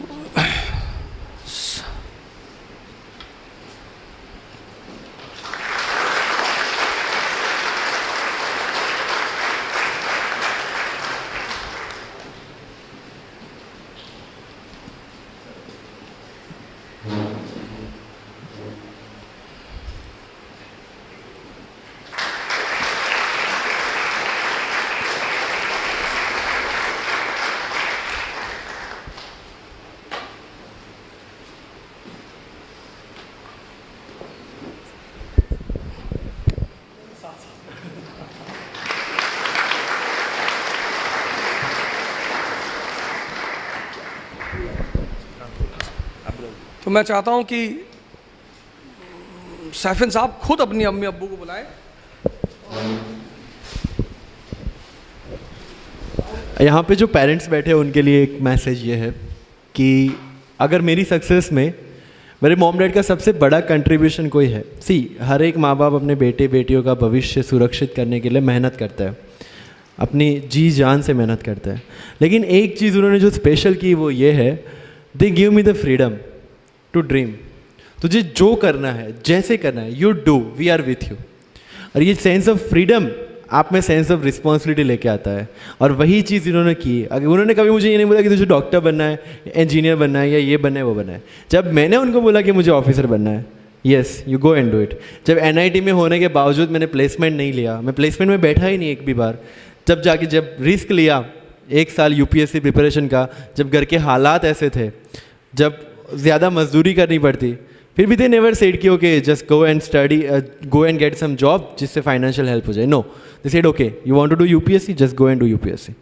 and that is where probably I got that freedom, and that's why I could pursue my dreams so freely. So I would like to welcome Mummy, Papa, please come on the stage.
Lastly मैं चाहूँगा कि मेरी team, Ashraf साहब, अरकान और बाकी लोग, उबैद साहब और 2-3 लोगों का तो मैं नाम नहीं जानता, लेकिन मैं चाहता हूँ आप सब लोग आ जाए। रियाज भाई हमारे, वो तो मतलब सर आइए।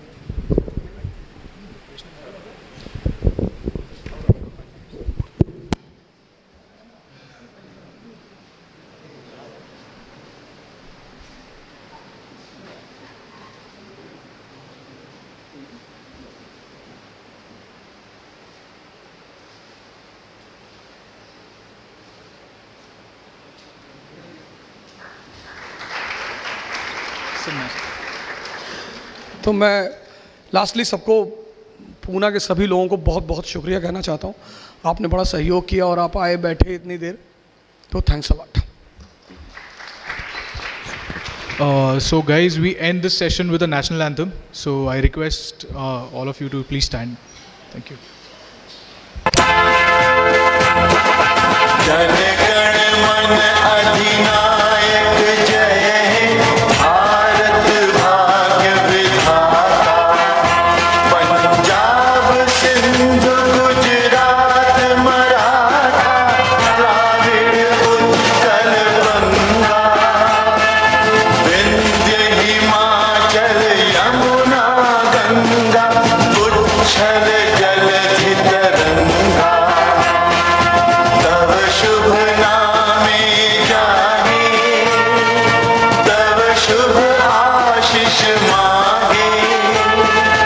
गाहे तव जय गाथा, जन गण मंगल दायक जय हे, भारत भाग्य विधाता। जय हे, जय हे, जय हे।